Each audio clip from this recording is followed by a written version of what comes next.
Bonjour et bienvenue sur la chaîne de Réformation. Aujourd'hui, nous allons parler des nouveautés Revit 2025. Mais avant de démarrer, je vais d'abord vous parler de notre centre. Réformation est un centre de formation intervenant sur toute la France et basé à Lyon. Centre d'examen habilité ICDL, nous sommes également certifiés Autodesk Training Center et Calliope pour les actions de formation. Le centre est composé de 3 personnes, Agathe, formatrice et architecte diplômée, Lionel, fondateur et formateur, et moi-même, Joris, formateur et responsable communication et administratif. Réformation vous accompagne dans vos formations en BIM, notamment sur Revit, et depuis peu avec une nouvelle formation sur le logiciel Forma. Nous vous proposons également des formations en graphisme sur la suite Adobe et Affinity, ainsi que sur les logiciels de rendu Twinmotion et Enscape. Côté CAO, nous vous formons sur SketchUp et AutoCAD, en bureautique sur Excel, et nous disposons de formations web avec WordPress. Nous vous accompagnons également sur la réalisation de chartes graphiques BIM et sur vos problèmes de modélisation. Fort de plus de 25 ans d'expérience, nous vous proposons des programmes adaptés à vos besoins, que cela soit en inter-entreprise ou en intra-entreprise. Chaque formation vous donne accès à une plateforme e-learning, un support mail et téléphone, des tutoriels vidéo et un accès libre à notre forum, ainsi que des supports numériques et papier pour vous permettre une continuité dans l'apprentissage. Si vous souhaitez en savoir plus, rendez-vous sur notre site www.reformation.fr. Je vais désormais vous laisser en compagnie de Lionel pour votre vidéo. Merci Joris, eh bien je suis Lionel et je vais vous présenter les nouveautés de Revit 2025. Alors nous allons débuter par la nouvelle page d'accueil qui arrive quand vous ouvrez Revit 2025. Dorénavant, vous avez la possibilité d'activer cette nouvelle page d'accueil en cliquant ici en bas à gauche de votre écran. Donc là, dès que vous activez la nouvelle page d'accueil, vous visualisez en fait les derniers projets sur lesquels vous avez travaillé, mais également les dernières familles. Et vous pouvez épingler certains projets pour qu'ils restent en priorité sur votre page d'accueil. Cette page d'accueil, vous pouvez changer son aspect en changeant également le type de vue.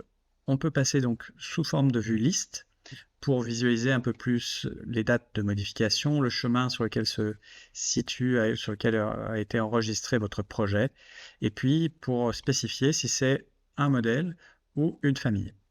Vous pouvez filtrer tout cela aussi par l'intermédiaire donc de ce petit filtre qui se trouve en haut à droite, en jouant sur les dates de modification, mais aussi en jouant sur les types de fichiers. Si vous ne souhaitez voir que les familles, par exemple, vous voyez, vous cochez famille et automatiquement votre liste se réduit. Voilà, donc une page d'accueil qui vous permet d'arriver plus rapidement sur vos fichiers. Alors pour commencer, dans cette version 2025, nous allons tout de suite regarder en fait les nouveautés qui concernent les feuilles et notamment en fait l'arrivée d'un nouvel outil qui s'appelle nouveau jeu de feuilles. Donc les jeux de feuilles, on les connaissait au niveau de l'impression, mais dorénavant en fait ces jeux de feuilles, vous allez pouvoir les intégrer dans votre arborescence. Donc si on clique ici sur nouveau jeu de feuilles, vous voyez apparaître ce jeu ici et je vais pouvoir donc le renommer par exemple en esquisse pour venir en fait mettre toutes mes premières vues d'esquisse dans ce jeu de feuilles. Voilà, donc là je peux les sélectionner dans mon arborescence et je les fais glisser dans mon jeu. Donc ce jeu en fait peut se refermer bien sûr. Donc on retrouve en fait ici un réglage que on va dire la majorité des utilisateurs Revit font, c'est-à-dire que en général vous créez un paramètre de projet et qui vous permet de ranger en fait vos feuilles dans des dossiers en réorganisant votre arborescence. Et bien en fait maintenant ce n'est plus la peine de le faire pour la partie des feuilles puisqu'en fait vous le retrouvez automatiquement par le biais des jeux de feuilles. Alors, sur des très gros projets, je pense que ce sera toujours nécessaire pour nous créer un étage, un niveau supplémentaire de classement. L'intérêt de ces jeux de feuilles, comme vous le savez, eh bien, c'est qu'on les retrouve au niveau de l'impression. C'est-à-dire que si je viens ici dans Imprimer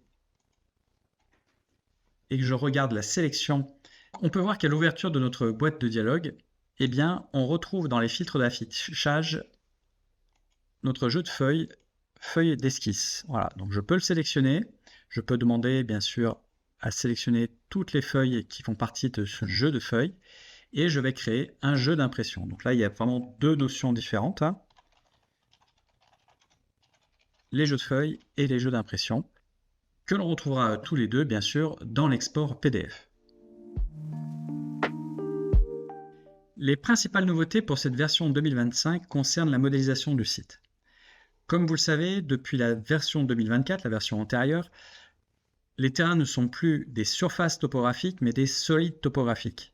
Alors vous avez toujours la possibilité de les convertir, hein. Si vous avez un ancien terrain, une ancienne surface topographique, vous pouvez toujours la sélectionner et générer le solide topographique.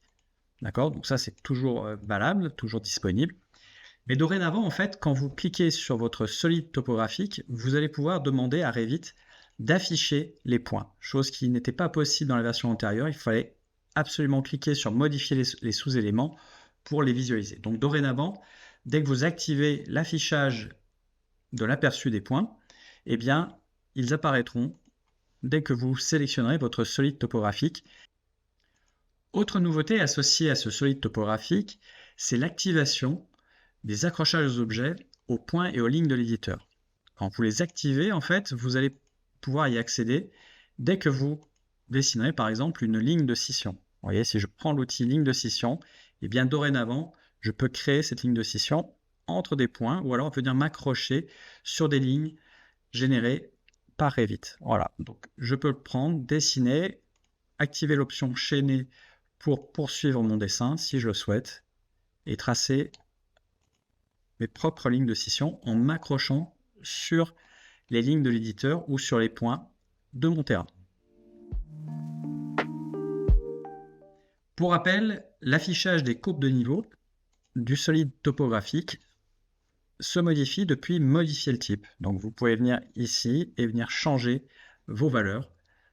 Si vous souhaitez changer les couleurs de ces courbes principales et secondaires, comme pour tout objet, vous pouvez les modifier avec VV si vous ne souhaitez les modifier que dans votre vue, ou sinon dans style d'objet pour l'ensemble de votre projet.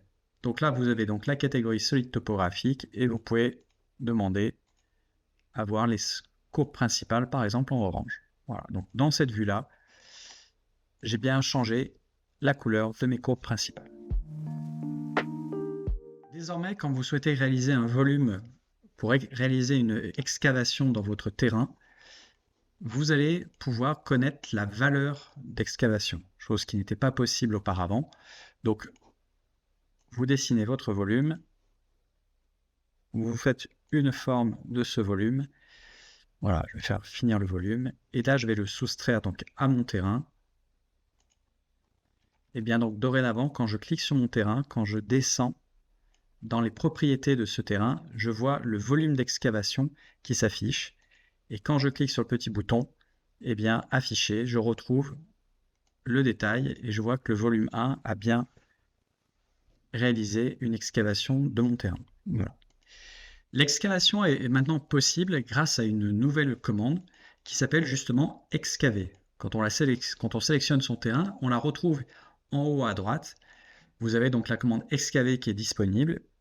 Et en fait, vous allez pouvoir réaliser des excavations avec la fonction sol qui va donc remplacer la fonction terre-plein qui avait disparu avec la version 2024 et qu'aujourd'hui on retrouve grâce à cet outil. Donc là, par exemple, je viens de tracer un sol. Je vais me mettre en ligne filaire pour le visualiser. Je vais sélectionner mon terrain et donc je vais prendre cette commande excaver. Voilà, je sélectionne mon sol et automatiquement, voilà, il fait le percement au niveau de mon terrain. Bien sûr, comme précédemment, je vais retrouver le déblai réalisé par ces deux volumes dans mon bouton afficher le volume d'excavation. Voilà, on retrouve le détail avec les deux volumes soustraits et bien sûr le volume total dans la boîte de dialogue propriété grisée juste au-dessus du petit bouton afficher. Cette fonction excaver donc remplace bien le terre-plein que l'on avait précédemment. Par contre, attention, ça ne fait que des déblais. Si par exemple, vous voyez, je vais sélectionner mon sol, si je le déplace, je vais lui rentrer une valeur un peu plus élevée pour que vous puissiez vous en rendre compte. Je vais le mettre à 5 mètres de haut. Donc là, vous voyez que j'ai une partie qui vient se soustraire donc à mon terrain, ça fait du déblai, mais la partie qui déborde et qui se trouve au-dessus de mon terrain existant, eh bien, celle-ci, en fait, reste en porte-à-faux et il n'y a pas de terre supplémentaire qui vient de se rajouter en remblai. Voilà, donc ça, c'est quelque chose que nous avions dans les versions 2023, enfin jusqu'à la version 2023 avec les surfaces topographiques. Ce n'est pas encore le cas en version 2025. Alors, il est vrai que nous pouvons rajouter des points, on peut modifier notre terrain avec l'ajout de points, la ligne de scission. On peut venir voilà, tracer des lignes comme ça assez facilement dorénavant puisqu'on a nos accrochages aux objets. Mais ça ne rajoutera pas, hein, même si on vient rajouter ces lignes, même si on peut s'accrocher, eh bien ça ne calculera pas le remblai nécessaire. Voilà, vous voyez, c'est beaucoup plus simple que ce qu'on pouvait faire auparavant. Mais voilà, on n'a pas de valeur de remblai. Donc il faut espérer que d'ici quelques temps, nous puissions avoir un outil qui nous permette donc de remblayer ces parties qui peuvent être en porte-à-faux comme ça sur les terrains. Autre outil qui nous permet de travailler notre terrain et donc de le percer, c'est l'outikage. Cet outikage a évolué par rapport à la version 2024 puisque dorénavant, cet outikage ne percera plus entièrement votre terrain, mais ne le percera que sur les hauteurs que vous avez indiquées dans vos propriétés. Donc là, vous pouvez jouer avec ce terrain et surtout avec cet outikage. Donc là, l'outikage va bien automatiquement, vous voyez, percer votre terrain. Par contre, petit bémol, faites très attention. Quand vous cliquez sur votre terrain, il n'est pas pris en compte en fait dans les volumes d'excavation. Voilà, quand je clique, je reviens toujours à cette boîte de dialogue, en fait, il n'a pas fait la déduction. Donc ça, c'est un petit peu dommage. Alors qu'en fait, il a bien déduit sa valeur dans le volume du terrain global. C'est-à-dire que si vous regardez en fait votre boîte de dialogue propriété avec le volume global, vous vous rendrez compte qu'il l'a bien déduit, mais voilà, il n'a pas fait le détail n'est pas intégré dans cette fameuse boîte de dialogue d'excavation. Voilà pour les nouveautés que l'on peut retrouver donc sur nos terrains. Dans les murs, la nouveauté concerne les retournements. Comme vous le savez, quand vous êtes dans un type de mur, vous avez la possibilité, quand celui-ci se trouve en dehors de la couche principale, d'activer le retournement. Et donc, de décider si vous souhaitez que les retournements s'effectuent sur les insertions de menuiserie et sur les extrémités. Donc là, par exemple, j'ai mis que je souhaitais avoir un retournement sur les extrémités intérieures. Et donc, quand je vais valider, dorénavant, je vois un petit icône apparaître qui me permet en fait de gérer l'affichage ou non, l'activation ou non de ce retournement sur une extrémité et non pas sur les deux comme précédemment. Voilà. Donc là, je peux les désactiver tous les deux ou les faire apparaître l'un après l'autre.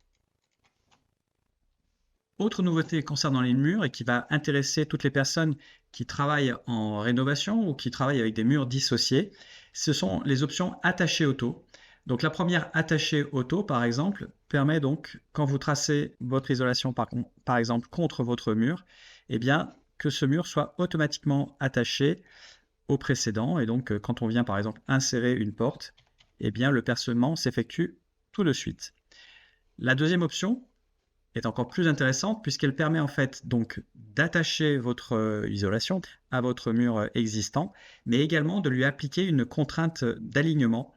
Ce qui fait que quand vous déplacerez ces deux murs, voilà, là je l'ai dessiné, quand je clique déjà sur ce mur-là, je vois qu'il a activé un verrou, une contrainte d'alignement. Au niveau percement, c'est toujours pareil, ça ne change pas, c'est comme la fonction précédente. Par contre, si je prends l'un de ces deux murs et que je les déplace, là, automatiquement, mon second mur dans lequel j'avais activé l'alignement automatique, va se déplacer sans problème. Voilà. Donc ça, c'est très intéressant et ça va me faire gagner du temps pour tous ces projets de rénovation notamment. Une nouveauté également pour les murs rideaux, avec la possibilité dorénavant de personnaliser ces profils de mono avec plusieurs boucles. C'est-à-dire que vous pouvez maintenant créer plusieurs boucles au sein d'un même profil de mono. Donc là, par exemple, j'ai 4 profils qui sont séparés les uns des autres. Je vais pouvoir les charger dans le projet et pouvoir remplacer, par exemple, ce profil par mon nouveau profil de mono.